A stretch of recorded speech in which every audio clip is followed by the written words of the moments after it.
Hello student, स्वागत है आप सभी का आपके अपने चैनल गॉड क्लासेस पर। तो बच्चों, आज भी हमारे पास एक प्रीवियस ईयर पेपर है, लेकिन थोड़ा सा प्रॉब्लम ये है कि ये पेपर पूरा का पूरा हिंदी मीडियम है। तो अप्लाइड मैथमेटिक्स वैसे ही बच्चों के पास बहुत कम है, और हिंदी में तो शायद बहुत ही कम होगी। लेकिन जो भी है, कम से कम कुछ ना होने से कुछ तो होना बेटर है। तो एक स्टूडेंट ने हमें हिंदी में भेजा है पेपर, तो मैं कोशिश करूंगा कि, क्योंकि मैथमेटिक्स में बहुत से वर्ड ऐसे होते हैं जो हिंदी में समझना, हिंदी में पढ़ना बड़ा मुश्किल होता है। तो मैं कोशिश करूंगा कि आपको हर एक क्वेश्चन के बारे में समझा सकूं, और आप भी कोशिश करना कि कम से कम क्वेश्चंस को आप समझ सको, क्योंकि प्रीवियस ईयर का पेपर है तो प्रैक्टिस के लिए तो हमारे लिए ठीक है। ठीक है, और जो भी उसमें लैंग्वेज आएगी तो मैं कोशिश करूंगा कि आपको मैं सही तरीके से समझा सकूं, और आप भी कोशिश करना कि इसको सही तरीके से समझ के क्वेश्चंस की आप प्रैक्टिस कर सको। ठीक है, अब सबसे पहला जो क्वेश्चन है, अब यहाँ ये पेपर कब का है, ये 25 अगस्त 2022 का पेपर है और स्लॉट 1 का पेपर है। तो जिसने ये भेजा है, चाहे मीडियम हिंदी है चाहे इंग्लिश है, मैथमेटिक्स का पेपर है, तो मैं उसको थैंक यू कहना चाहूंगा। और साथ ही एक बार मैं फिर से रिपीट करना चाहूंगा, अगर किसी के पास कोई प्रीवियस ईयर का पेपर है जो ऑलरेडी हमने नहीं किया हुआ है, तो आप मुझे मेल कर सकते हैं या मुझे आप व्हाट्सएप कर सकते हैं। ठीक है, मेल आई डी glassesgod@gmail.com है, और व्हाट्सएप के लिए आप नंबर नोट कर सकते हैं 7982052162। इस पर आप मुझे व्हाट्सएप कर सकते हैं।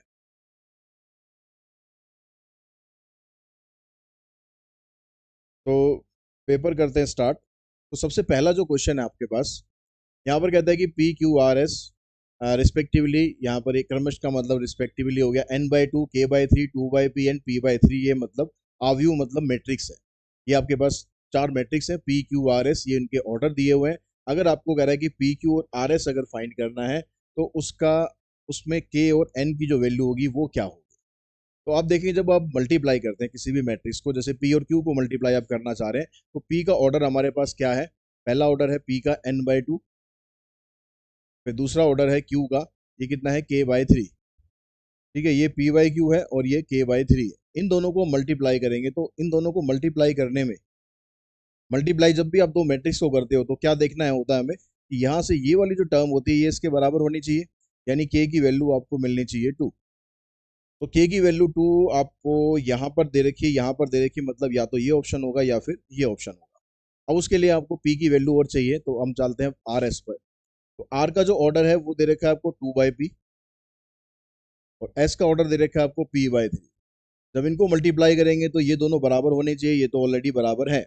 मल्टीप्लाई करने के बाद जो मैट्रिक्स आती है, मल्टीप्लाई करने के बाद यहाँ से जो मैट्रिक्स आएगी वो आएगी n/3, और यहाँ से मैट्रिक्स आएगी आएगी 2/3।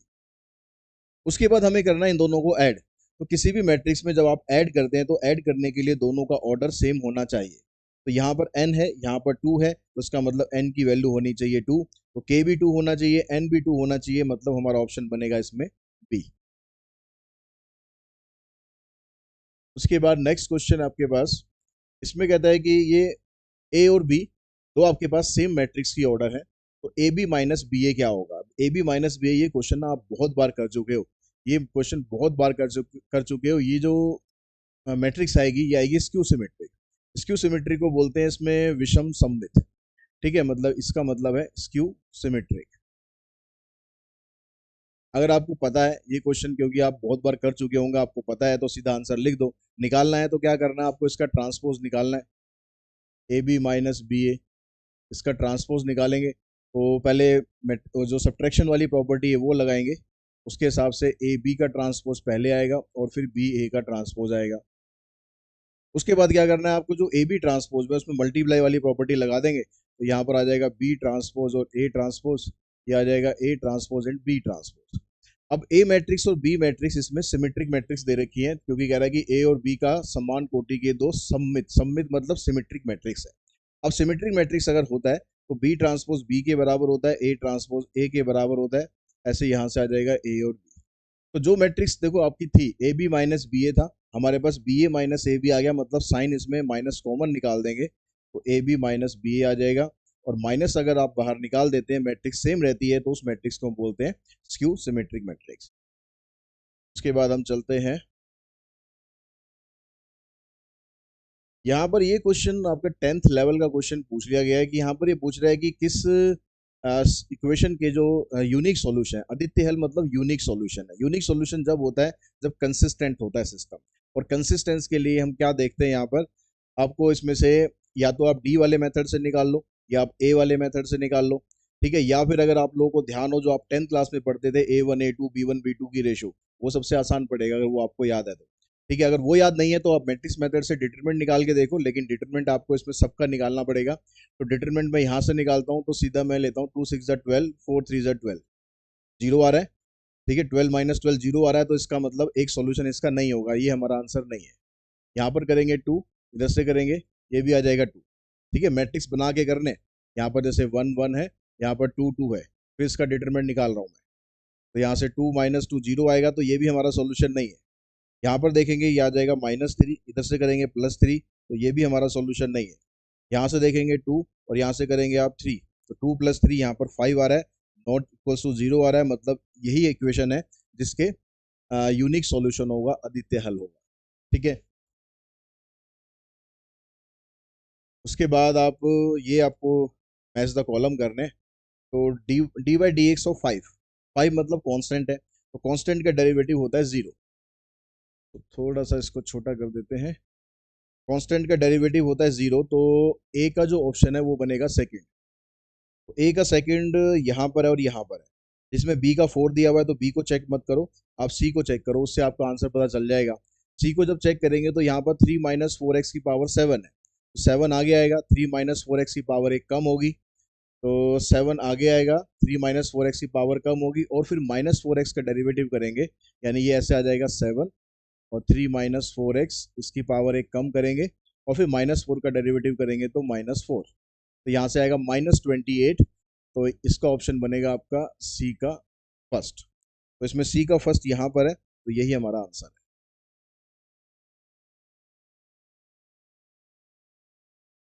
नेक्स्ट क्वेश्चन में फिर मैच द कॉलम है। तो यहाँ पर ये कह रहा है कि वक्र मतलब ये कर्व है, इस कर्व की टेंजेंट लाइन जो होगी इस पॉइंट पर आएगी, तो उसका स्लोप क्या होगा, ठीक है। तो ये हमें बताना, सभी के अंदर स्लोप आपको बताना है। तो आप डेरिवेटिव करो, जो आपको सबसे आसान लग रहा है उसके डेरिवेटिव से स्टार्ट करो, मेरे ख्याल ये सबसे आसान है।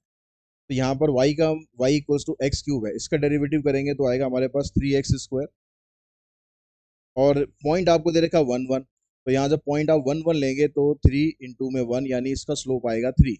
इसका स्लोप 3 है, मतलब डी का जो ऑप्शन है वो है सेकंड।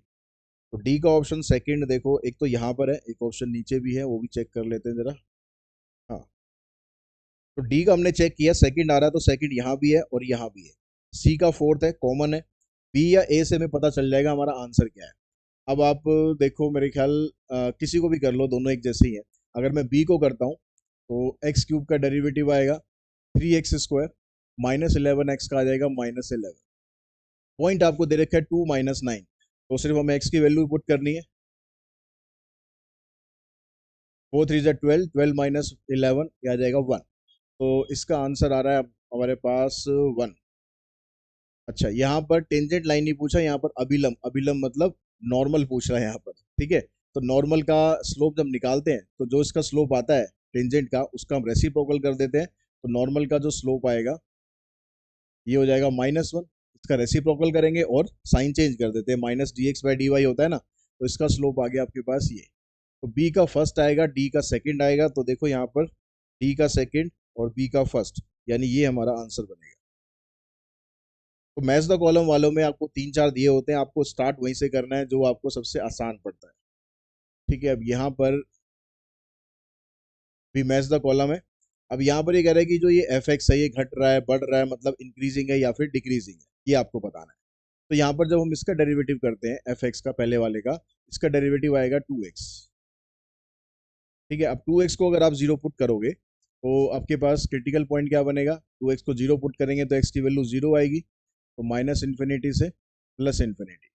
अब यहाँ पर x का जो कोफिशिएंट है, डेरिवेटिव के अंदर देखेंगे x का कोफिशिएंट पॉजिटिव है, तो पॉजिटिव इधर आएगा, नेगेटिव इधर आएगा, मतलब इंक्रीजिंग ये कहाँ पर होगा, इंक्रीजिंग होगा 0 से इन्फिनिटी पर। तो ये वाला फंक्शन 0 से इन्फिनिटी पर इंक्रीजिंग है, मतलब इसका ऑप्शन बनेगा आपका 3। तो ए का 3 देखो, ए का 3, ए का 3 तो कहीं पर भी नहीं है। अच्छा सॉरी, डिक्रीजिंग बोल रहा है यहाँ पर, इंक्रीजिंग नहीं बोल रहा है, डिक्रीजिंग बोल रहा है। तो डिक्रीजिंग आएगा इस पर, -∞ से 0, तो -∞ से 0,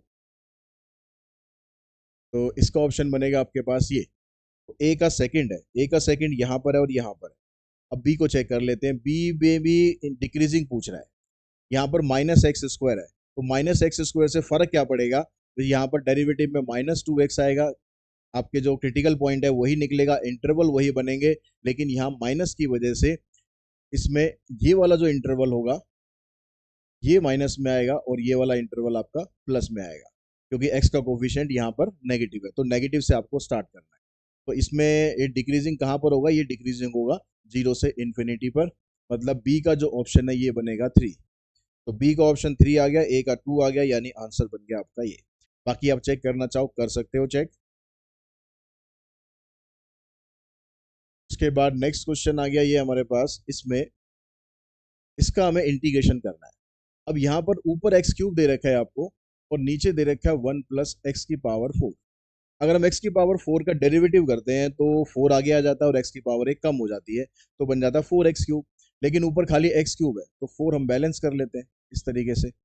अब ये 1/4 आ गया और आंसर आ गया log of 1 + x⁴ plus c। तो log of 1/4 log of 1 + x⁴ plus में c, ये हमारा आंसर आ गया। उसके बाद नेक्स्ट क्वेश्चन पे चलते हैं। नेक्स्ट क्वेश्चन आ गया आपके पास, यहाँ भी इसको इंटीग्रेट करना है। यहाँ पर देखो जो e की पावर दे रखी है ना आपको, वो एक्स क्यूब दे रखी है। तो e की पावर जब x नहीं है कुछ और है, तो आप पहले उसी को सब्सटीट्यूट करके स्टार्ट करो। आप इसमें पुट कर दो x क्यूब की जगह आप t पुट कर दो और इसका डेरिवेटिव करोगे 3x² dx = dt। तो आपके पास जो x² dx है इसकी वैल्यू आ जाएगी dt/3।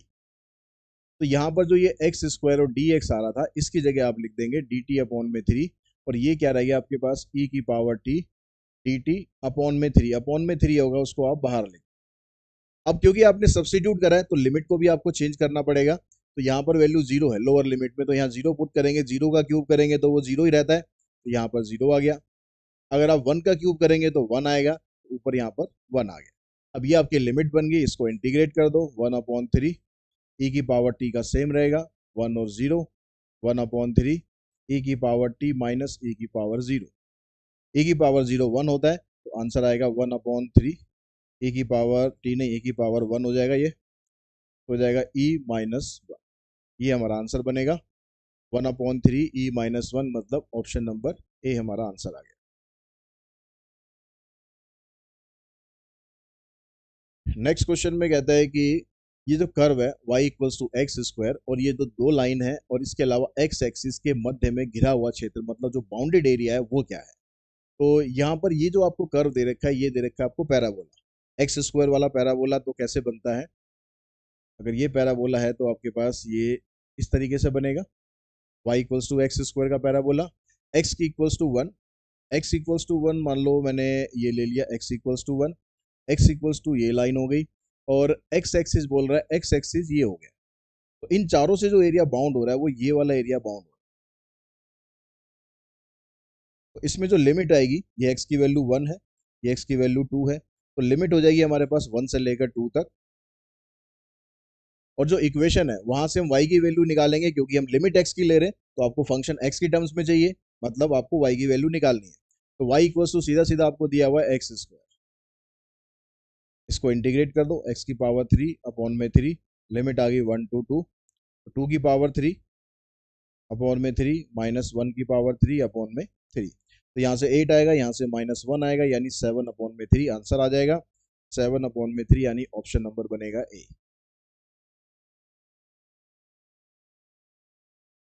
अब यहाँ कह रहा है कि ये जो अवकल समीकरण मतलब डिफरेंशियल इक्वेशन, इस डिफरेंशियल इक्वेशन का सॉल्यूशन क्या है। तो यहाँ 2 की पावर आपको दिया हुआ y - x, तो 2 की पावर y और -x दोनों को आप अलग अलग कर लो। इसको आप ऐसे लिख लो 2 की पावर y/2 की पावर x, इस तरह से लिख सकते हैं। अब y वाली टर्म्स को y के साथ ले जाओ, x वाली टर्म्स को x के साथ ले जाओ, इसको इधर ले जाते हैं, इसको इधर लाते हैं। तो 1/2 की पावर y dy, यह आ जाएगा 1/2 की पावर x और dx। दोनों को इंटीग्रेट करना है, इसको ऊपर ले जाओ, 2 की पावर -y dy, 2 की पावर -x और dx। अब जैसे आप इंटीग्रेट करते हो a की पावर x को, उसी तरीके से इंटीग्रेट करना है।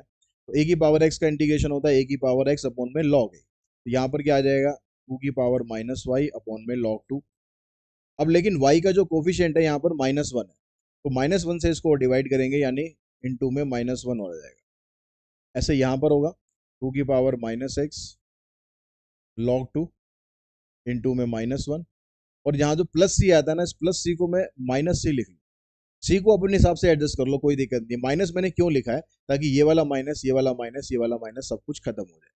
तो आपके पास क्या बचेगा, टू की power minus Y upon log two equals to two की power minus X upon log two plus में सी। ठीक है, अगर आप प्लस सी रख के भी निकालोगे आंसर आपका तब भी मैच करेगा। अब यहाँ से देखो हमारा ऑप्शन, अभी तक तो कोई ऑप्शन हमारा नहीं बन रहा है, तो हम यहाँ से क्या करते हैं, एलसीएम लेते हैं, लॉग टू को भी खत्म करते हैं, क्योंकि आंसर में लॉग टू कहीं पर भी नहीं है। तो हम लॉग टू को एलसीएम लेके खत्म करेंगे, तो ये क्या बनेगा, टू की power minus y equals to two की पावर माइनस एक्स प्लस में सी लॉग टू। अब ये भी सारा कांस्टेंट ही है, इसमें एक्स तो नहीं है ना, तो इस पूरे को उठाकर आप सी लिख दो और इसको आप इधर ले आओ, तो ये बन जाएगा टू की पावर माइनस वाई टू की पावर माइनस एक्स, और सी को इधर लाएंगे तो माइनस सी इक्वल्स टू में जीरो। सी माइनस में आ रहा हो या सी प्लस में आ रहा हो, कोई दिक्कत वाली बात नहीं है। टू की पावर माइनस वाई, टू की पावर माइनस वाई पॉजिटिव है, टू की पावर माइनस एक्स साइन उल्टे हो रहे हैं, तो इन सबको उधर ले जाओ, साइन उल्टे हो रहे हैं तो ये माइनस में आ जाएगा, ये प्लस में आ जाएगा, तो ये बन गया आपके पास। अब देखो टू की power minus x minus two की पावर माइनस वाई प्लस में सी, यहाँ पर प्लस सी होता माइनस सी होता उसका कोई फर्क नहीं है, बस इसको आपको ध्यान रखना है कि ये आपका ठीक होना चाहिए। अब यहाँ पर कह रहे हैं ये जो आपको डिफरेंशियल इक्वेशन दे रखी है उसमें उनकी ऑर्डर और डिग्री, ऑर्डर और डिग्री के हिसाब से, ये डिग्री है ये ऑर्डर है, इसके योग के हिसाब से घटते क्रम में व्यवस्थित करें। मतलब हमें ऑर्डर और डिग्री का सम निकालना है और फिर उसको डिक्रीजिंग ऑर्डर में लिखना है। ठीक है, तो पहले आप ऑर्डर और डिग्री का सम निकालो। यहाँ से अगर ऑर्डर लेते हैं हम, यहाँ पर डबल डेरिवेटिव होता है, ऑर्डर हो गया 1 और इसकी होल पावर कुछ नहीं है, तो इसकी डिग्री हो गई, ऑर्डर हो गया सॉरी 2 और डिग्री हो गई 1, इसका सम तो 3 आ गया। यहाँ पर देखो, यहाँ पर एक बार डेरिवेटिव हो रहा है और इसी की पावर आपको कुछ नहीं दे रखी है, मतलब इसका ऑर्डर भी 1 है और डिग्री भी 1 है, तो ये इसका सम आ गया। यहाँ पर 3 बार डेरिवेटिव हो रहा है मैक्सिमम, और देखो कहीं नहीं है ना, 3 बार डेरिवेटिव हो रहा है, उसकी पावर 2 है, मतलब इसका ऑर्डर तो 3 है और डिग्री 2 है, ये आ गया। यहाँ पर इसका ऑर्डर 2 है और डिग्री भी 2 है, ऑर्डर भी 2 है और डिग्री भी 2 है। तो अब आपको डिक्रीजिंग ऑर्डर में लिखना है, तो पहले सबसे बड़ा लिखना पड़ेगा, सबसे बड़ा मतलब पहले आएगा सी, तो पहले आएगा सी, मतलब यही हमारा ऑप्शन। बाकी चेक भी कर लो, सी डी ए बी, तो यही हमारा ऑप्शन बन रहा है। ठीक है, उसके बाद आते हैं नेक्स्ट क्वेश्चन में। एक रहेगी जो रैखिक प्रोग्राम मतलब लीनियर प्रोग्रामिंग के आपको कॉर्नर पॉइंट्स ये दे रखे हैं और जेड आपको ये दे रखा है, तो पी और क्यू में क्या कंडीशन होगी कि इन दोनों पॉइंट पर वैल्यू हमारी मैक्सिमम आए। मतलब आपको एक जेड दे रखा है और आपको कॉर्नर पॉइंट दे रखे हैं और ये बता रखा है कि इन दोनों कॉर्नर पॉइंट पर वैल्यू मैक्सिमम आ रही है, दोनों पर ही मैक्सिमम आ रही है, तो इसका मतलब इन दोनों वैल्यूज को बारी बारी से जेड में पुट करते हैं तो आंसर तो सेम आना चाहिए, क्योंकि दोनों पे वैल्यू बराबर आ रही है, मैक्सिमम आ रही है। तो जब मैं 3 और 4 को यहाँ पर पुट करूंगा, एक्स की जगह 3 तो ये बनेगा 3p, 4 को यहाँ पुट करूंगा तो ये बनेगा 4q, फिर इक्वल्स टू में रखेंगे 0 5, तो यहाँ एक्स की जगह 0 करेंगे तो ये तो 0 हो जाएगा और क्यू वाई की जगह हो जाएगा 5q। इसको आप इधर ले जाएंगे तो 3p की जो वैल्यू है ये q के बराबर आ जाएगी, 3p की वैल्यू q के बराबर आएगी, यानी ऑप्शन बनेगा इसमें डी।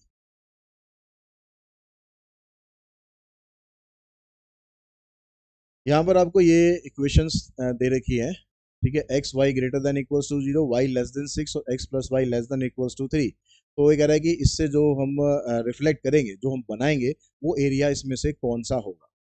ठीक है, तो पहले हम बना लेते हैं, फिर हम देखते हैं क्या क्या ऑप्शन दिए हुए हैं आपको। तो x की वैल्यू, पहले मैं इस इक्वेशन को लेता हूँ, x की वैल्यू 0 करते हैं तो y3 आ जाएगा और y0 करते हैं तो x3 आ जाएगा, तो ये लाइन हमारे पास ऐसे आएगी और लेस देन का साइन है तो इसका जो एरिया है वो इस तरफ बाउंड होगा। ठीक है, दूसरी जो लाइन है ये y less than equals to 6 है और y की वैल्यू 6 हो गई यहाँ पर, ये ऐसे आएगी। अब यहाँ पर भी लेस देन है तो इसका एरिया भी नीचे की तरफ ही बाउंड होगा ऐसे। अब उसके बाद यहाँ पर x और y दोनों ग्रेटर देन इक्वल टू 0 दे रखे हैं, इसका मतलब है कि हमारा जो एरिया आएगा वो सिर्फ फर्स्ट क्वाड्रेंट का एरिया ही आएगा। मतलब हमारे पास जो कॉमन ऑप्शन है, कॉमन पार्ट है हमारे पास, ये वाला बनेगा, इस लाइन के भी लेफ्ट में और इस लाइन के भी लेफ्ट में है। अब यहाँ पर देखो फर्स्ट क्वाड्रेंट में हमारा एरिया आ रहा है, तो फर्स्ट क्वाड्रेंट मतलब प्रथम चतुर्थांश, ये होता है फर्स्ट क्वाड्रेंट। लेकिन यहाँ पर कह रहा है असीमित, असीमित मतलब अनबाउंडेड, अनबाउंडेड नहीं है हमारा ऑप्शन, तो ये नहीं है। ठीक है, ये वाला भी नहीं है क्योंकि ये तो सेकंड क्वाड्रेंट में भी चला गया। प्रथम चतुर्थांश में सीमित, सीमित मतलब बाउंडेड है, तो यहाँ पर ये बाउंडेड आएगा, यही हमारा आंसर आएगा। ये भी नहीं आएगा क्योंकि ये सेकंड क्वाड्रेंट में चला गया, तो हमारे पास ये सी ऑप्शन बनेगा।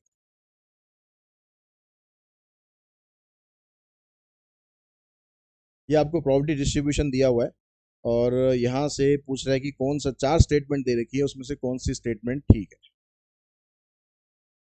ठीक है, ये थोड़ा छोटा कर देते हैं अब। ठीक है, तो इन चारों स्टेटमेंट में से कौन सी स्टेटमेंट ठीक है, तो इसको जब डिस्ट्रीब्यूशन में आप करोगे, देखो x की वैल्यू अगर 0 है तो प्रोबेबिलिटी 0.1 आ रही है, ये x है, ये p x है। जब x की वैल्यू 1 2 3 है, 1 2 3, तो प्रोबेबिलिटी ये है। तो बारी बारी से यहाँ वैल्यू पुट करेंगे, 3 माइनस 1 2 आ गया, फिर 2 पुट करेंगे, 3 माइनस 2 1 आ गया, और 3 पुट करेंगे तो 0 आ जाएगा, और आगे उसके कुछ भी पुट करेंगे तो 0 आ जाएगा, तो वो भी आपको करने की जरूरत नहीं है। अब ये आपको पता है कि जो प्रोबेबिलिटी होती है इसका सम 1 के बराबर होता है, तो 2 और के यानी 3 के आ गया, प्लस 0.1 इक्वल्स टू 1, इसको उधर ले जाके आप माइनस करोगे तो ये आ जाएगा 0.9, तो के की वैल्यू आ जाएगी 0.3। तो के की वैल्यू 0.3 मतलब ये वाला कह रहा है कि ये कह रहा है 0.4 है, तो ये तो है गलत, तो ये हमारा ठीक नहीं है। ठीक है, तो ए जिस जिसमें आ रहा है, ए देखो इसमें भी आ रहा है, ए इसमें भी आ रहा है, ए इसमें भी आ रहा है, तो ये तीनों ऑप्शन गलत है हमारे, हमारा आंसर यही ठीक है। अब आप इसमें के की वैल्यू निकाल कर यहाँ पर आप डाल के देखेंगे तो आपके पास आ जाएगा। एक मैं चेक करवा देता हूँ, यहाँ पर कह रहा है लेस देन इक्वल्स टू 1, तो लेस देन इक्वल्स टू 1 में ये आएगा और ये आएगा, मतलब 0.1 और 2 के।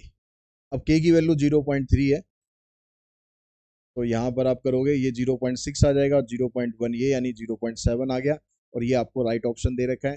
ग्रेटर देन 2 में 0 ऑलरेडी है ही, 4 में भी ऑलरेडी 0 है ही, मतलब ऑप्शन आपका यही वाला ठीक है।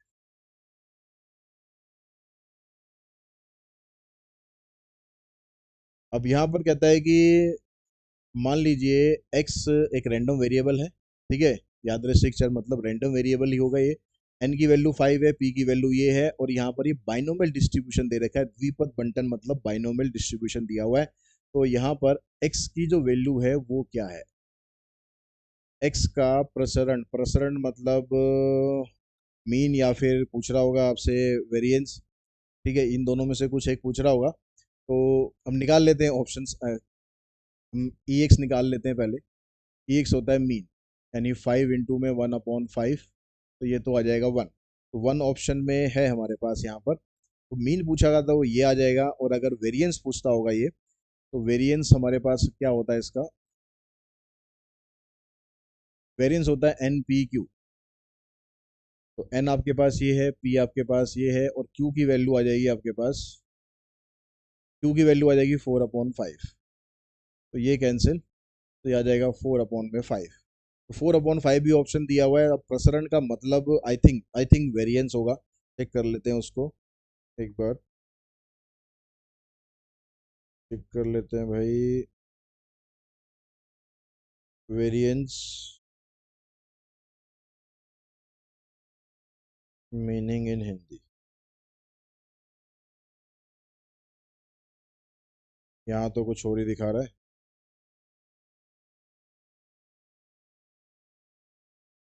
आप चेक कर लेना, ठीक है, ज़्यादा इसमें टाइम वेस्ट नहीं करते हैं। मीन पूछ रहा होगा तो ये आंसर हो जाएगा, और अगर वेरिएंस पूछ रहा होगा तो ये आंसर हो जाएगा। इस वर्ड का मतलब देख लेना कि इंग्लिश में क्या बोलते हैं, इसे वेरिएंस बोलते हैं या फिर मीन बोलते हैं। मेरे ख्याल वेरिएंस ही बोलते होंगे, कि मीन को माध्य बोलते हैं, तो इसको वेरिएंस ही बोलते होंगे। तो ये आपका कंपलसरी सेक्शन था। तो कंपलसरी सेक्शन में इस पेपर में ऐसा कोई डिफिकल्ट ज़्यादा क्वेश्चन नहीं आया। ठीक है, अब यहाँ पर देखते हैं कि अप्लाइड मैथमेटिक्स में किस तरह के क्वेश्चन आ रहे हैं। तो यहाँ कहता है कि राकेश, मुकेश, सुरेश, तीन फ्रेंड है, उनको एक बिजनेस स्टार्ट करना है। ये 10,000 रुपये लगाता है, ये 15,000 रुपये लगाता है, और तीसरा जो है 25,000 रुपये लगाता है, और साल के एंड में उनको 1,80,000 का प्रॉफिट हो रहा है। तो उसमें राकेश का जो प्रॉफिट रेशो होगा वो कितना होगा। राकेश, मुकेश, सुरेश, राकेश पहले वाला है, तो इसकी जो इन्वेस्टमेंट है ये है 10,000, दूसरे की है 15,000 और तीसरे की है 25,000। तो एक तो 3 जीरो यहाँ से कैंसिल करो, कॉमन निकालो। अब 5 भी कॉमन निकाल दो, यहाँ से 2, यहाँ से 3 और यहाँ से 5। अब 18,000 रुपये का प्रॉफिट है, तो पहले वाली रेशो राकेश की है, तो राकेश को कितना प्रॉफिट हो रहा है 2, कितने में से 2 और 3 5 और 5 10 में से, और टोटल प्रॉफिट बनता है 1,80,000 का। तो इससे कैंसिल करोगे, 18 दूनी 36, तो ये हो जाएगा 36,000 का प्रॉफिट होगा राकेश को, यानी ऑप्शन बनेगा इसमें सी। देखिए नेक्स्ट जो क्वेश्चन है इसमें कहता है कि चावल की हमारे पास 3 टाइप है, इसको हमने इस रेशो में मिक्स किया। ठीक है, इस रेशो में मिक्स किया। पहली जो टाइप है उसकी चावल की कॉस्ट है 120 रुपये, दूसरे टाइप का चावल है 140 रुपये, तीसरे टाइप का चावल नहीं है, यहाँ पर मिश्रण, मिश्रण मतलब उन सबको मिक्स करने के बाद जो कॉस्ट आएगी वो कॉस्ट आपको दे रखी है 150। तो तीसरे टाइप का चावल है, इसकी कॉस्ट आपको निकालनी है। अब मिक्सर एलिगेशन का जो कंसेप्ट होता है उसमें हमें 2 चीजें चाहिए होती है, लेकिन यहाँ पर 3 दी है। तो जिसका प्राइस आपको दे रखा है उन दोनों चीजों को आप पहले मिक्स करके उनका मिक्सर का प्राइस निकाल दो। उनका मिक्सर का प्राइस कैसे निकाल लें, जो पहले वाले जो चावल है उसकी कॉस्ट है 120 और इसकी रेशो है 2, प्लस दूसरा वाला जो चावल है उसकी कॉस्ट है 140 और इसकी रेशो भी कितनी है 2, और नीचे आप कर दो रेशो का टोटल, तो यहाँ जाएगा 240, 280 और नीचे आ गया 4, 8 और 4 12, 2 2 4 5, 4 से इसको आप डिवाइड कर दो तो आ जाएगा 130। यानी ए और बी जो हमने चावल मिक्स कर दिया उनकी जो कॉस्ट होती है, जब अगर उनको हम मिलाकर बेचें तो उसकी कॉस्ट पड़ती है हमें 130 रुपये। ठीक है, तो हमने ये ले लिया 130। जो तीसरे टाइप का चावल है उसकी कॉस्ट हमें पता लगानी है, उसको हमने सी रख लिया अभी। और जो मिक्सर था, मिक्सर करने के बाद हमारी जो कॉस्ट आएगी वो कितनी है, मिक्सर करने के बाद कॉस्ट आ रही है 150। अब यहाँ पर रेशो में क्या रखना है, क्योंकि ए और बी को आपने मिलाया, ए और बी दोनों 2 और 2 की रेशो में थे, दोनों को मिला देंगे तो वो बन जाएगा 4, और जो सी है वो आ जाएगा हमारे पास 5। अब मिक्सर एलिगेशन का कंसेप्ट यूज करो और यहाँ से इसकी वैल्यू निकाल लो, 4/5, जैसे आ जाएगा सी माइनस 150। 150 में से 130 माइनस करेंगे 20 आ जाएगा, 5 4 जा 20, 4 को इधर मल्टीप्लाई कर दो 16, 150 को यहाँ पर ऐड करेंगे तो आ जाएगा 166। तो जो तीसरे टाइप का चावल है उसकी कॉस्ट आएगी 166 रुपीज पर केजी।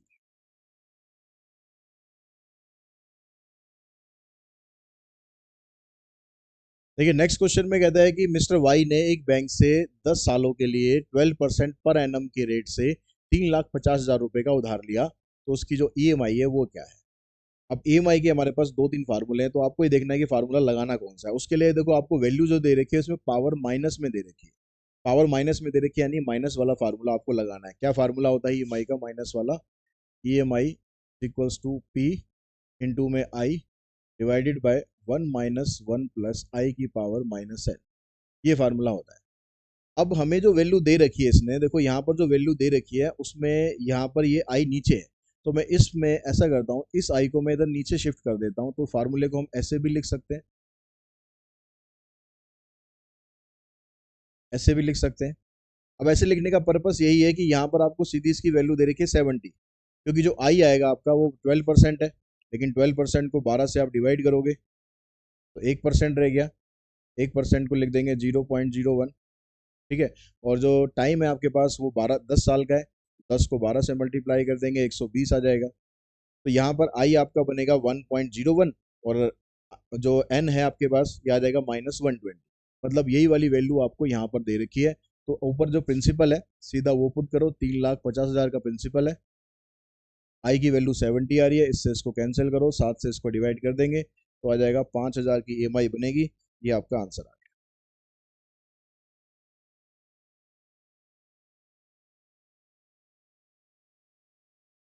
उसके बाद नेक्स्ट क्वेश्चन है, इसमें कहता है कि 60,000 रुपए की लागत वाली एक मशीन का उपयोगी जीवन 5 वर्ष है, मतलब कॉस्ट उसकी 60,000 रुपए मशीन की और उसकी जो यूजफुल लाइफ है वो 5 साल है। अनुमानित स्क्रैप वैल्यू, जो स्क्रैप वैल्यू होगी उसकी वो आपको दे रखी है 10,000। तो सीधी रेखा विधि मतलब जो लीनियर डेप्रिसिएशन मेथड है उसकी हेल्प से आपको ये बताना है कि जो डेप्रिसिएशन हो रहा है उसका परसेंटेज कितना है। तो अब ये निकालने के लिए आपको पहले चाहिए डेप्रीशिएशन और सी माइनस एस। डेप्रीशिएशन परसेंटेज का जो फार्मूला होता है ये होता है डेप्रीशिएशन अपॉन में सी माइनस एस इंटू में 100। तो डेप्रीशिएशन कितना हो रहा है? डेप्रीशिएशन हो रहा है उसका 10,000 रुपये, ठीक है। और सी वैल्यू कितनी है उसकी? 60,000 माइनस 10,000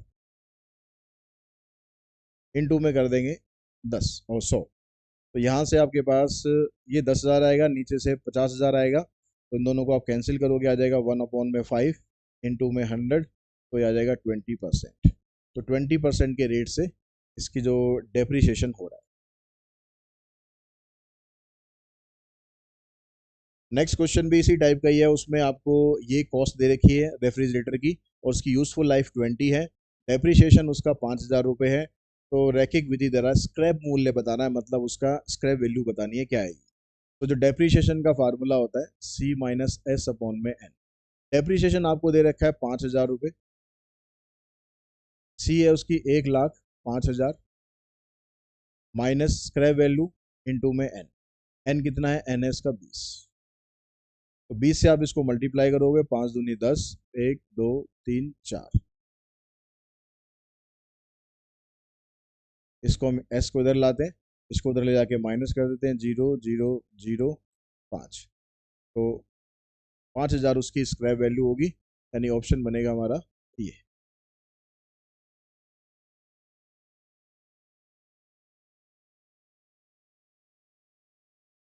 यहाँ पर कहता है कि एक आपके पास स्टोन है, एक पत्थर है, उस पत्थर को जब आप एक शांत लेक में, मतलब झील बिल्कुल शांत है, कोई इधर उधर फ्लो नहीं हो रहा, आप उसमें ऐसे पत्थर मारते हो। पत्थर मारने पर क्या होता है कि जो वेव्स होती हैं वो ऐसे सर्कुलर वेव में बाहर की तरफ बढ़ती है।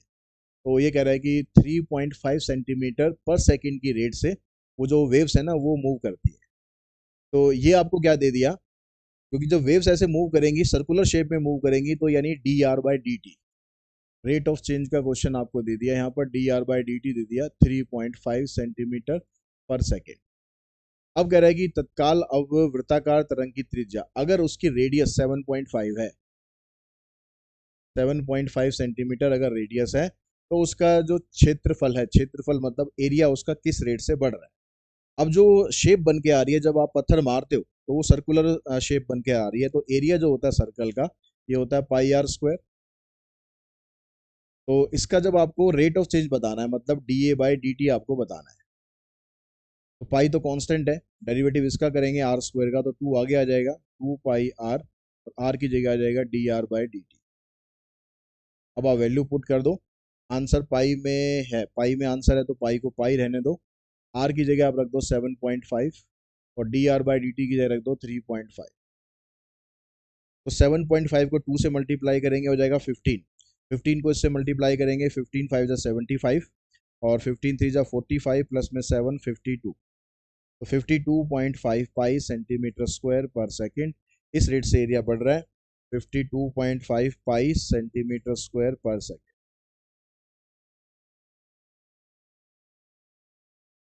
हाँ जी, तो नेक्स्ट क्वेश्चन आपको दिया हुआ है, कहता है कि ए एक अदिश आव्यूह है। अदिश आव्यूह का मतलब होता है स्केलर मैट्रिक्स, ठीक है। डिक्शनरी में देखा है, मेरे को भी नहीं पता था ये, ठीक है। स्केलर मैट्रिक्स ये होती है। अब स्केलर मैट्रिक्स का आपको पता है कि भाई ये दोनों एलिमेंट सेम होने चाहिए। अब ये सेम होने चाहिए, तो मतलब ये 4 है तो ये भी 4 होना चाहिए। x+2 4 के बराबर होना चाहिए, मतलब x की वैल्यू आएगी 2। x की वैल्यू 2 यहाँ पर है, मतलब यही हमारा ऑप्शन है। दूसरा हमें पता यहाँ से भी चल जाएगा कि ये वाला एलिमेंट 0 होना चाहिए, तो y-3 0 के बराबर होना चाहिए, यानी y की वैल्यू आ गई 3। तो y की वैल्यू 3 और x की वैल्यू 2 सिर्फ यहाँ पर है, तो यही हमारा आंसर है। यहाँ पर कहता है कि ए ये डायगोनल मैट्रिक्स है, बी ये डायगोनल मैट्रिक्स है, तो 3a प्लस में 4b की वैल्यू क्या है। तो पहले 3a निकालते हैं, तो इन सबको 3 से मल्टीप्लाई कर लो, ये बन जाएगा 3 -3 और 6। 4b, इसको 4 से मल्टीप्लाई कर दो, 4 2 जा 8, 4 3 जा 12, 4 1 जा 4। अब इन दोनों को करना है ऐड, तो इनको ऐड करो, पहले वाले को पहले से करो ऐड, 3 और 8 11, -3 और 12 6 और -4 11 9 2, 11 9 2 डायगनल आगे लगा देंगे, ये हमारा आंसर आ जाएगा। अब यहाँ पर नीचे आपको एक फिगर देखा रखी है और ये पूछ रहा है कि इसका तीन चार ऑप्शन दे रखे हैं भाई, इसमें से इसका ऑप्शन क्या है। तो ये तो मुझे ज़्यादा ही छोटा करना पड़ेगा तभी दिखाई देगा क्वेश्चन भी और ये भी।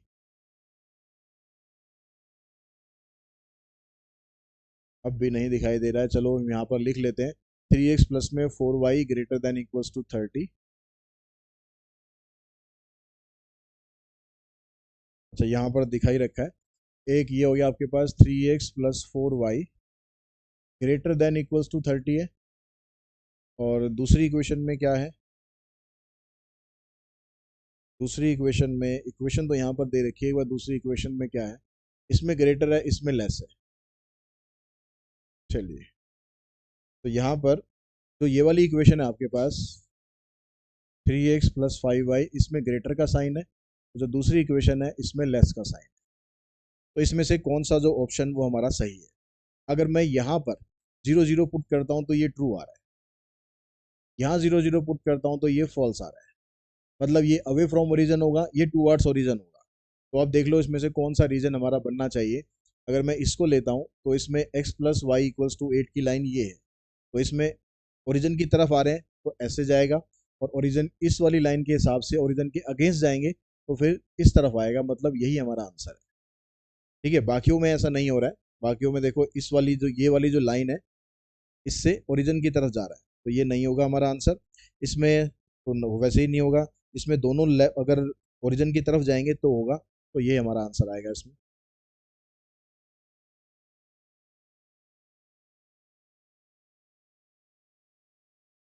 तो नेक्स्ट क्वेश्चन पे चलते हैं। यहाँ पर कहता है कि एक रैखिक प्रोग्राम मतलब लीनियर प्रोग्रामिंग जो होती है, एक सुसंगत हमेशा अवतल, अवतल मतलब कनकेव, कनकेव पॉलीगन होता है। तो ये कह रहा है कि कनकेव पॉलीगन होता है, लेकिन ऐसा जरूरी नहीं है कि कनकेव हो, कन्वेक्स भी होता है। तो इसका मतलब ऑप्शन ए हमारा गलत है। इसमें आपको जो गलत ऑप्शन है, मतलब जो जो इसमें से गलत सही है वो आपको बताना है। तो एक असीम सुसंगत क्षेत्र मतलब अनबाउंडेड रीजन, अनबाउंडेड रीजन हमेशा इस जेड के लिए इष्टतम मान मतलब जो ऑप्टिमल सॉल्यूशन है वो देता है, लेकिन ऐसा जरूरी नहीं है। अनबाउंडेड सॉल्यूशन में कई बार ऐसा होता है कि हम ना तो मैक्सिमम ना मिनिमम कोई वैल्यू नहीं निकाल पाते, तो मतलब बी ऑप्शन भी गलत है। तो ए और बी हमारे आंसर में नहीं आने चाहिए, मतलब ये भी नहीं होना चाहिए, ये भी नहीं होना चाहिए, ये भी नहीं होना चाहिए, तो ऑप्शन यही बचता है, तो यही हमारा आंसर है। ठीक है, तो यही हमारा आंसर है। वैसे यहाँ पर ये कह रहा है कि जो इसके कोने के जो बिंदु, बिंदु मतलब जो कॉर्नर पॉइंट होते हैं, वो जो बाउंड्री लाइन के इंटरसेक्शन पॉइंट होते हैं, वो ठीक बात है। ठीक है, ये स्टेटमेंट ठीक है। सुसंगत क्षेत्र के रैखिक प्रोग्रामन के लिए रैखिक बाधाओं द्वारा निर्धारित सामान्य क्षेत्र है, मतलब जो लीनियर प्रोग्रामिंग की जो लाइंस होती है उनसे जो बाउंडेड एरिया मिलता है वो हमारा फीजेबल रीजन होता है। ठीक है, ऐसा कुछ इसका मतलब है। बाकी एग्जैक्ट ज़्यादा जानने की हमें ज़रूरत भी नहीं है अभी, आप इंग्लिश में करेंगे तो आपको समझ में आ जाएगा। तो ये आपके पास सी और डी है। ठीक है, आगे कहता है कि प्रत्येक वर्ष के अंत में यानी साल के एंड में ₹8 की स्थानीयता का वर्तमान मूल्य क्या होगा यदि धन अर्धवार्षिक 8% दर पर संयोजित किया जाता है। तो जो टोटल अमाउंट है उसका, ये जो ये कह रहा है कि प्रत्येक वर्ष के अंत में दे ₹8, मतलब ये परपेचुटी है कि हर साल के एंड में आपको ₹8 देने हैं, और उसकी जो वर्तमान मूल्य मतलब प्रेजेंट वैल्यू क्या होगी। अब पेमेंट हो रही है वर्ष के अंत में, मतलब at the end of the payment term. तो यानी पी का जो फार्मूला होता है ये होता है आर अपॉन में आई। तो यही आपसे पूछ रहा है, आर को आर ही रखना है, आई आपको दे दिया इसने 8%, तो 8% का मतलब हो गया 8/100। तो 100 को आप सीधा आप ऊपर लिख दो, 4 दूनी 8, 25। तो आपके पास आ जाएगा 25, 4 से इसको काटेंगे तो 25/2। यहाँ तो आ रहा है। अच्छा, एक चीज और थी यहाँ पर, अर्धवार्षिक हाफ ईयरली, हाफ ईयरली का मतलब है इसको 8 नहीं लेना, आपको 4 लेना है। यहाँ पर आपको 4 लेना है, तो 4 से इसको काटेंगे, 25 पे कटेगा तो आंसर आ जाएगा 25R। तो इसमें ऑप्शन बनेगा हमारे पास ये। देखिए नेक्स्ट क्वेश्चन में कहता है कि मिस्टर शर्मा ने 10 लाख रुपए का लोन लिया, उन्होंने अपने घर के लिए 10 लाख रुपए का लोन लिया, और उन्होंने बोला कि बैंक को भाई मैं 15 साल की मैं ईएमआई देने को तैयार हूँ, जो कि 8,000 रुपए की ईएमआई बनेगी। तो उसके लिए उन्होंने टोटल मिलाकर कितना इंटरेस्ट बैंक को दिया। अब यहाँ पर मेथड का नाम नहीं दे रखा, पर मेरे ख्याल ये जो लीनियर मेथड वाला क्वेश्चन है ये उसी से ही करना पड़ेगा आपको। तो लीनियर मेथड वाले क्वेश्चन में क्या होता है, ईएमआई का फार्मूला क्या होता है, ईएमआई इक्वल्स टू प्रिंसिपल जो आपने लोन लिया प्लस जो आपने इंटरेस्ट भरा वो, और डिवाइडेड बाय कितनी ईएमआई आपने ली। तो ईएमआई की जो वैल्यू है वो है 8,000 रुपये। 10 लाख रुपए का आपने लोन लिया था प्लस इंटरेस्ट हमें निकालना है। एन एन कितना हो गया हमारे पास, 15 साल की ईएमआई है। ईएमआई के हिसाब से 12 से इसको मल्टीप्लाई करना पड़ेगा, तो 15 और 12 180 आ जाएगा। 180 को इससे मल्टीप्लाई करोगे 144, ठीक है, 1 2 3 4 जीरो आ जाएंगी। ये आ जाएगा आपके पास 10 लाख प्लस में आई। ये 14,40,000 है, 10 लाख को माइनस कर दोगे तो 40,000 रुपये बनेगा आपके पास। इंटरेस्ट आ जाएगा 40,000, 40 नहीं 44,000। तो आंसर आएगा आपके पास 44,000 होगा क्या, 4 जीरो आएंगी तो 4,40,000, 4,40,000 ये हमारा आंसर बनेगा।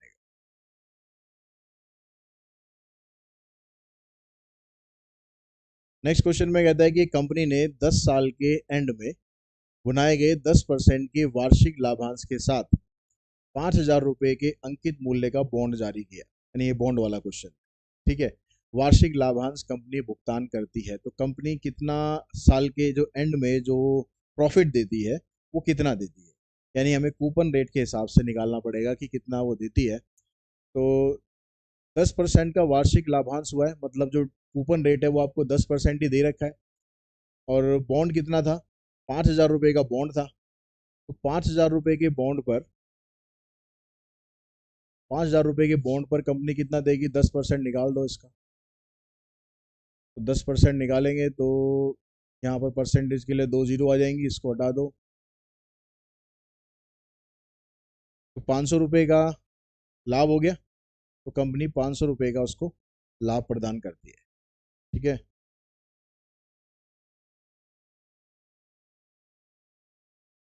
प्रत्येक वर्ष के एंड में दे 300 रुपये की स्थायिता का, अस्थायिता मतलब परपेचुटी का जो वर्तमान मूल्य मतलब प्रेजेंट वैल्यू है, यदि पैसा 5% की दर से सालाना चक्रवृद्धि है, मतलब कंपाउंड इंटरेस्ट एनुअली है यहाँ पर, तो आपको इसका जो प्रेजेंट वैल्यू है वो निकालनी है, और साल के एंड में हो रही है। साल के एंड में हो रही है यानी फार्मूला आ जाएगा P equals to R upon आई।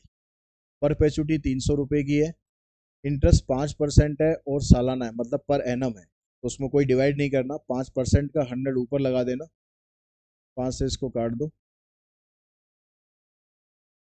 तो 60,000 रुपये उसकी परपेचुटी बनेगी, यानी ये आपका आंसर आ जाएगा।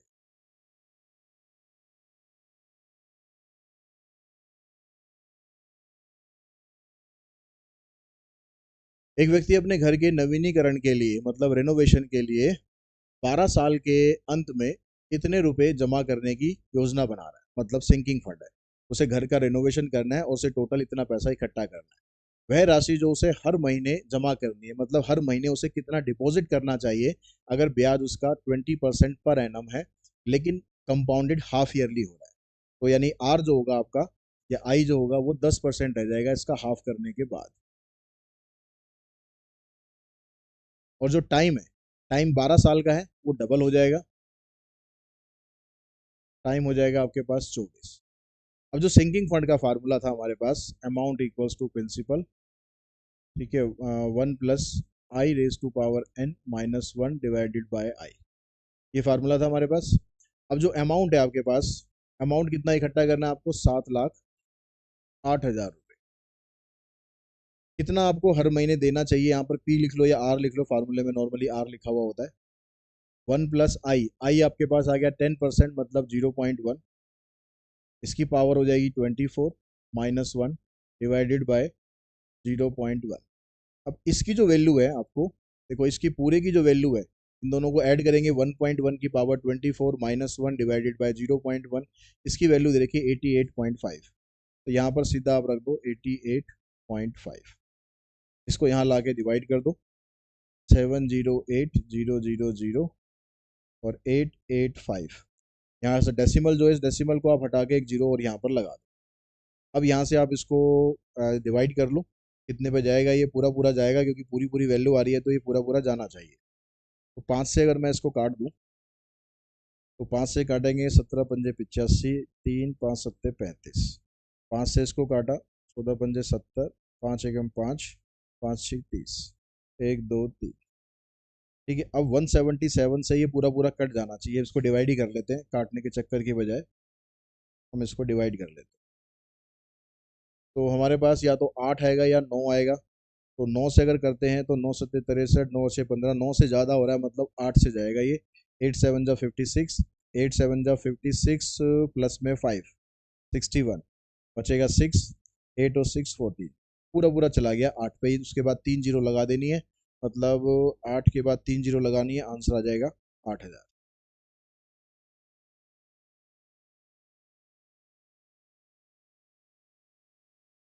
P0 ये सारी आपको वैल्यू दे रखी है इंडेक्स नंबर के लिए। अब ये पूछ रहा है कि जो लेस्पियस का इंडेक्स नंबर क्या है। तो लेस्पियस मेथड होता है, उसका इंडेक्स नंबर निकालने के लिए हमारे पास फार्मूला क्या होता है।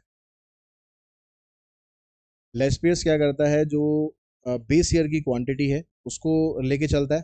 तो बेस ईयर की क्वांटिटी के हिसाब से हम लेके चलेंगे, ऊपर जो फार्मूला आएगा सिग्मा P1Q0 और नीचे आएगा सिग्मा P0Q0। तो P1Q0 की वैल्यू 900 है और P0Q0 800 है, इनटू में 100 और होता है, इससे कैंसिल करो, 8 से इसको डिवाइड करोगे, 8 एकम 8। ठीक है, फिर बनेगा कितना, 8 एकम 8, फिर एक पे जाएगा, फिर दो पे जाएगा, ऐसे कुछ है। तो 900 को आप डिवाइड कर लो 8 से। ठीक है, फिर 8 पे जाएगा, एक पे जाएगा, फिर 8 दूनी 16, 112.5 यानी ऑप्शन बनेगा इसमें सी। नेक्स्ट में कहता है कि एक्स इकाइयों की बिक्री से प्राप्त राजस्व, राजस्व मतलब रेवेन्यू, कि एक्स यूनिट हमने सेल किया, उससे हमें इतना रेवेन्यू मिलता है। यदि किसी विशेष अवधि के लिए 10 इकाई मतलब 10 यूनिट की अगर हम बिक्री करते हैं तो उसकी सीमांत राजस्व क्या है, मतलब मार्जिनल रेवेन्यू क्या है, ये हमसे पूछ रहा है। तो मार्जिनल रेवेन्यू निकालने के लिए हमें इसका डेरिवेटिव करना है। ठीक है, अब एक्स की जो वैल्यू है वो 10 है, 10 यहाँ पर आप पुट कर दो, तो 100 ये हो गया, 86 ये हो गया, यानी टोटल बन गया 186। तो आंसर आ गया आपके पास बी। अगर 3x-7 का मॉड लेस देन 7 है, तो जब मॉड लेस देन 7 होता है तो इसका मतलब इसकी जो एब्सोल्यूट वैल्यू है वो 7 और -7 के बीच में लाई करेगी, -7 से लेकर +7 तक के बीच में लाई करेगी। अब यहाँ से इस -7 को हटाना है तो +7 करेंगे, इधर भी +7, इधर भी +7, इधर +7 किया तो 0 हो जाएगा, इधर से खत्म हो जाएगा, इधर 14 हो जाएगा। अब यहाँ से 3 से डिवाइड करेंगे तो इधर 0 रहेगा, इधर आ जाएगा 14/3। तो x की वैल्यू 0 से 14/3 होगी, 0 से 14/3 ऑप्शन बनेगा इसमें ये।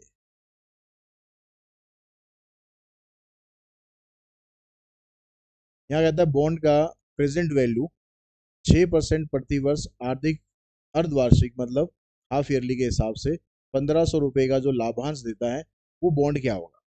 तो यहाँ पर आपको बॉन्ड का जो प्रेजेंट वैल्यू का फार्मूला है वो आपको लगाने की जरूरत नहीं है, क्योंकि यहाँ पर डिविडेंड रेट आपको नहीं दे रखा है। आपको सीधा सीधा ये कह रहा है कि भाई 6% का रेट है, उससे 1500 रुपये का आपको प्रॉफिट हो रहा है। तो जो बॉन्ड वैल्यू होगी हमारे पास उसको मान लिया हमने एक्स है। अब क्योंकि अर्धवार्षिक हो रहा है मतलब हाफ ईयरली काउंट हो रहा है, तो जो रेट ऑफ इंटरेस्ट है वो 3% आ जाएगा और इससे आपको 1500 रुपये का प्रॉफिट हो रहा है। सीधी सी बात ये है। ठीक है, यहाँ से परसेंटेज आप हटा देंगे, 3/100, ये आ जाएगा 1500, 3 से आप इसको काट देंगे तो एक्स की वैल्यू बन जाएगी 50,000। 50,000 रुपये का ये बॉन्ड है जिससे हमें इतना प्रॉफिट मिल रहा है।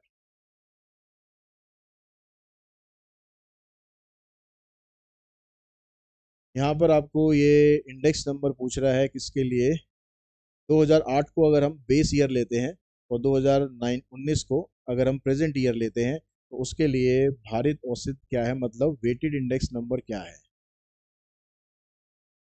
वेटेड इंडेक्स नंबर निकालना है, ये इसका वेट आपको दे रखा है। तो ये टेबल आपको नॉर्मली टेबल ऐसे यूज करते हैं, ये आपको ऐसे दे रखी है। ठीक है, इसको अगर मैं ऐसे बना लूँ कि 10 इधर है, 20 इधर है, 30 इधर है, 35 इधर है और ये इसका वेट है। ठीक है, ये इसका वेट है और ये आपके पास P0 है और ये हमारे पास P1 है। तो जब वेटेड इंडेक्स नंबर निकालते हैं तो P1 को डब्ल्यू से मल्टीप्लाई करेंगे, दो कॉलम हमें बनाने पड़ेंगे, एक तो P0 डब्ल्यू और एक P1 डब्ल्यू। तो P0 डब्ल्यू मतलब इसको इससे मल्टीप्लाई करेंगे, ये आ जाएगा 200, इसको इससे करेंगे आ जाएगा 600, इसको इससे करेंगे 600, इसको इससे करेंगे ये आ जाएगा 1050। इसका टोटल करो, 800 आ गया। इसका टोटल करेंगे, 5 और 0 5, 1650। ठीक है। अब जो वेटेड इंडेक्स नंबर होता है उसमें जो करंट ईयर होता है वो ऊपर रखते हैं, जो बेस ईयर होता है वो नीचे रखते हैं, इनटू में कर देंगे 100। तो कितना आ रहा है, 1650 डिवाइडेड बाई 800 इनटू में 100। ये दो जीरो कैंसिल करो, ठीक है, दो से और इसे काट लो, 4 से डिवाइड करोगे, 4 दूनी 8, जीरो, 4 6 24, 4 पंजे 4 दूनी 8 और 4 पंजे 20, 206.25। तो इसमें आंसर बन गया आपका 206.25।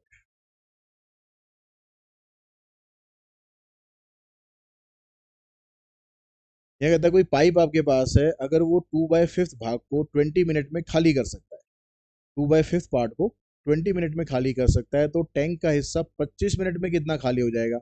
तो इसने कहा कि भाई 20 मिनट के अंदर ये 2/5 को खाली करेगा।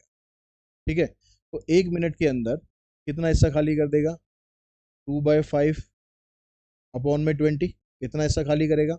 हमें चाहिए 25 मिनट में कितना खाली कर रहा है, तो 2/5 × 20 इंटू में 25। 5 से कैंसिल हो जाएगा, 5 और 20, 2 दूनी 4, यानी आधा टैंक ही खाली कर देगा। आधा टैंक हो गया आपका खाली।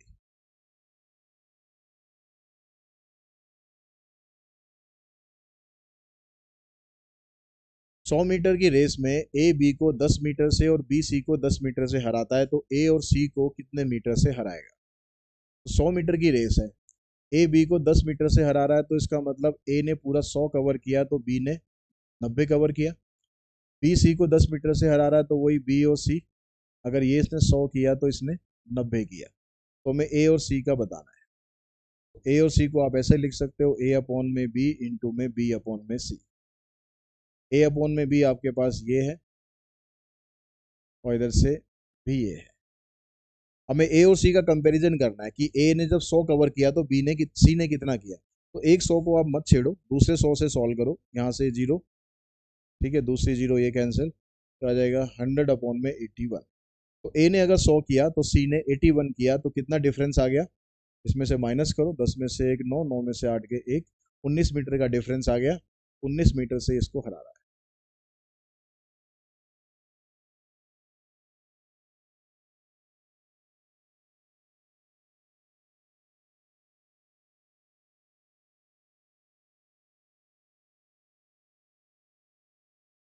30 किलोमीटर दूर दो स्थानों के बीच में एक नाव की औसत गति है, यानी 30 किलोमीटर दूर, यानी डिस्टेंस तो आपको 30 मीटर दे रखा है। यदि शांत जल में नाव की गति, मतलब स्टिल वाटर के अंदर जो स्पीड है वो है आपके, वो दे रखी है x, और जो धारा की गति मतलब स्पीड ऑफ करंट, ये आपको दे रखा है 8। तो उसकी जो एवरेज स्पीड है वो आपको निकालनी है। एवरेज स्पीड का जो फार्मूला होता है उसके अंदर हमें डिस्टेंस की जरूरत ही नहीं है। x² minus y² divided by x. X का स्क्वायर करेंगे 256, वाई का स्क्वायर करेंगे 64 डिवाइडेड बाई एक्स। इसमें से इसको माइनस करो, 6 में से 4 2, 15 में से 6 गए 9, 4 से 6 काटा, 4 8 32, 12 चौक 48, तो 12 किलोमीटर पर आवर ये इसकी एवरेज स्पीड आ जाएगी।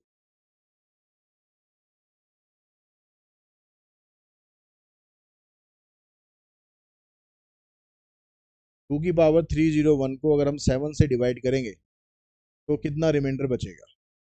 तो 2 की पावर मैं 3 से स्टार्ट करता हूँ, क्योंकि 2 की पावर 3 को अगर हम डिवाइड करते हैं 7 से तो रिमाइंडर बचता है 1। 2 की पावर 3 8 हो गया, 8 को डिवाइड करेंगे 7 से तो रिमाइंडर आ जाएगा 1। अब उसके बाद ये कहता है कि हमें 2 की पावर चाहिए 301। अब 301 डायरेक्टली तो नहीं पहुंच पाएंगे, तो हम ऐसा कर देते हैं, इसको मल्टीप्लाई कर देते हैं किससे? 33 से। 301 तक जाना है ना, तो 3 से डिवाइड कर लो,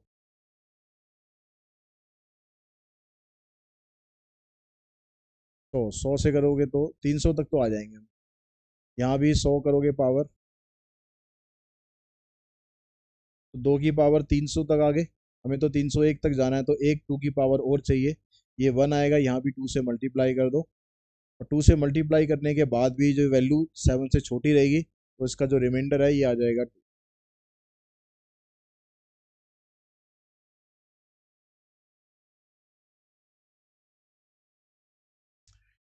क्या कहता है 45% घोल प्राप्त करने के लिए एक व्यक्ति 30% और 50% सांद्रता के दो चीनी घोल को किस अनुपात में मिलाता है। हमारे पास दो अलग अलग कोई मिक्सर है। इसके अंदर 30% शुगर है, इसके अंदर 50% शुगर है। अब उन दोनों को मिक्स कर देता है, और मिक्स करके 45% शुगर जो है वो उसके अंदर आती है। तो किस किस रेशो में मिलाता है। तो 30 आप इधर रखो, 50 इधर रखो, 45 इधर रखो। किस रेशो में मिलाना है ये हमने निकाल लिया। तो एक्स अपॉन वाई निकालते हैं। इसमें से इसको माइनस करेंगे, इसमें से इसको माइनस करेंगे, तो 1:3 में मिलाएगा, यानी ये हमारा आंसर आ जाएगा।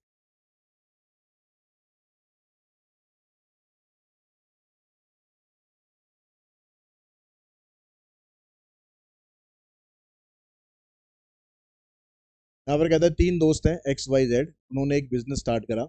एक्स ने पूरे साल के लिए 6,000 रुपये हर महीने लगाए। ठीक है, 6,000 रुपये हर महीने मतलब साल में हो गए 72,000। वाई ने पहली बार में 5,000 रुपये प्रति माह का योगदान दिया, यानी पहले उसने क्या करा, 5,000 रुपये हर महीने लगाए, और 4 महीने के एंड में अपने योगदान को घटाकर 4,000 रुपये कर दिया। तो पहले 5,000 रुपये दे रहा था, अब वो 4,000 रुपये दे रहा है 4 महीने के बाद। जेड पहले 6 महीने के लिए 4,000 रुपये प्रति माह दे रहा है, और बाद में 2,000 रुपये प्रति माह का योगदान देता है। तो इसके आधार पर आपको बाकी के आंसर्स देने हैं। तो एक्स क्या कर रहा है, पूरे साल 6,000 रुपये दे रहा है, तो 12 को मल्टीप्लाई कर दो 6,000 से, यानी साल में उसने 72,000 रुपये लगाए। जो वाई है वो क्या कर रहा है, वो क्या कर रहा है, पहले 5,000 रुपये दे रहा है 4 महीने तक, 4 महीने तक 5,000 रुपये दे रहा है। उसके बाद फिर वो अगले 8 महीने तक कितने दे रहा है, 4,000 रुपये दे रहा है, अगले 8 महीने तक 4,000 रुपये दे रहा है। तीसरा जो जेड है वो क्या कर रहा है, पहले 6 महीने के लिए 4,000 रुपये दे रहा है, 6 महीने के लिए 4,000 रुपये दे रहा है, और बाद में 6 महीने के लिए फिर 2,000 रुपये देता है। तो इस तरह से इनकी इन्वेस्टमेंट आ रही है। तो इसको आप 12 6 72 हो गया यहाँ पर। यहाँ पर आ जाएगा 4 पंजे 20 और 8 चौक 32, 32 और 20 52,000 हो गया। यहाँ पर करते हैं 24 और 12 36 हो गया। 3 जीरो यहाँ से कैंसिल करो, 4 कॉमन निकालो, यहाँ आ जाएगा 18, यहाँ आ जाएगा 13, यहाँ आ जाएगा 9। तो ये आपके पास इनकी फाइनल रेशो आ गई इन्वेस्टमेंट। अब ये कहता है कि वाई की एक वर्ष के लिए प्रभावी पूंजी, वाई ने एक साल के लिए कितना पैसा लगाया। तो वाई ने एक साल के लिए लगाया 52,000। वाई ने एक साल के लिए लगाया 52,000। एक वर्ष के लिए एक्स और जेड की प्रभावी पूंजी का योग, मतलब जो इफेक्टिव अमाउंट एक्स और जेड ने लगाया उसका टोटल कितना होगा। तो एक्स ने कितना लगाया था, एक्स का अमाउंट कितना 72,000 आया था, और जेड का पूछ रहे हैं, जेड का आया था 36। एक्स और जेड का 72 और 36, 6 और 2 8, 7 और 3 10, तो ये आ जाएगा आपके पास। ठीक है, 1,08,000। उसके बाद पूछ रहा है एक्स वाई और जेड की प्रभावी पूंजी का अनुपात, इनकी रेशो। इनकी रेशो हमने अभी निकाली थी, कितनी रेशो आई इनकी, 18 13 और 9, 18 13 और 9। ये हमारा इसका आंसर हो गया।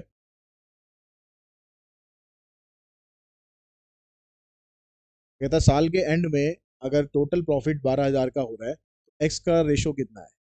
एक्स की जो रेशो थी वो थी 18, एक्स की रेशो थी 18, टोटल मिलाकर कितना बनेगा, 18 और 13 31, 31 और 9 40, रेशो का टोटल 40 है, उसमें से ए का 18 है।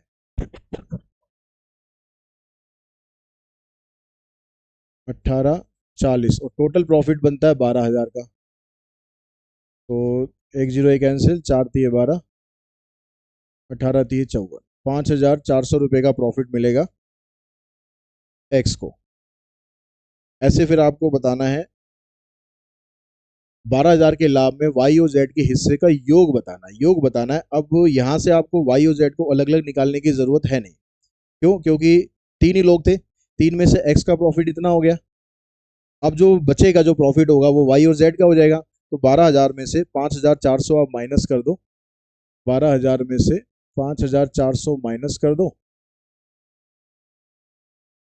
तो 6,600 रुपये ये इन दोनों का टोटल प्रॉफिट हो जाएगा। आपको अलग अलग करने की जरूरत नहीं है।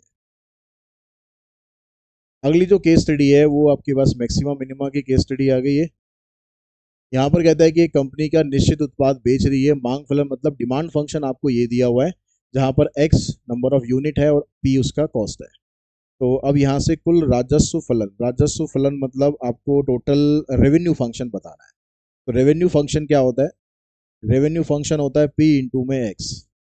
तो पी के साथ आप पी की वैल्यू आप यहाँ से निकालनी पड़ेगी, क्योंकि आंसर आपको एक्स की टर्म्स में चाहिए। तो पी की वैल्यू यहाँ से निकालेंगे तो क्या आएगी? 4x equals to 24 minus 3p।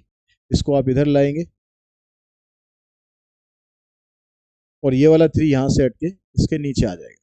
तो p की जगह आपको रखना है 24 माइनस 4x अपॉन में 3 इंटू में x। तो आंसर आ जाएगा 24x minus 4x square divided by 3। अब 3 से इसको अलग अलग इन्होंने कर रखा है, तो अलग अलग 3 से आप इसको डिवाइड कर दो तो 8x हो जाएगा। इसको ऐसे रहने देंगे 4 अपॉन में 3x स्क्वायर। तो 8x minus 4 upon 3x square ये बन गया आपके पास रेवेन्यू फंक्शन। अब आगे अगले पार्ट में कहता है कि इसका मार्जिनल रेवेन्यू क्या है। सीमांत राजस्व मतलब मार्जिनल रेवेन्यू। तो मार्जिनल रेवेन्यू निकालने के लिए जो आपके पास रेवेन्यू फंक्शन आया है, रेवेन्यू आया आपके पास 8x माइनस 4 अपॉन में 3x स्क्वायर। ये आपके पास मार्जिनल और रेवेन्यू आया। इसका मार्जिनल रेवेन्यू का निकालने के लिए इसका डेरिवेटिव कर दो। 8 माइनस 2 4 जा 8 अपॉन में 3x। तो 8 माइनस 8 अपॉन में 3x। एक्स की किस वैल्यू के लिए राजस्व फलन अधिकतम है, मतलब रेवेन्यू फंक्शन मैक्सिमम कब है। अब मैक्सिमम या मिनिमम निकालने के लिए क्रिटिकल पॉइंट को आपको जीरो पुट करना है। अब क्रिटिकल पॉइंट किससे बनेगा? इसकी डेरिवेटिव से। इसका डेरिवेटिव क्या आया था? Marginal revenue. इसका डेरिवेटिव होता है तो 8 माइनस 8 अपॉन 3x को जीरो पुट कर दो। 8 माइनस 8 अपॉन 3x को जीरो पुट कर दो, ये इधर चला जाएगा। 8 अपॉन 3x इक्वल्स टू 8, 8 से 8 कैंसिल, x की वैल्यू आएगी 3। a की वैल्यू आ रही है तो इसी पर ही मैक्सिमम होगा, तो x की वैल्यू आ जाएगी 3। फिर वो मैक्सिमम रेवेन्यू क्या है? अब मैक्सिमम रेवेन्यू निकालने के लिए जो x की वैल्यू 3 आई है, इसको आप रेवेन्यू फंक्शन में पुट कर दो।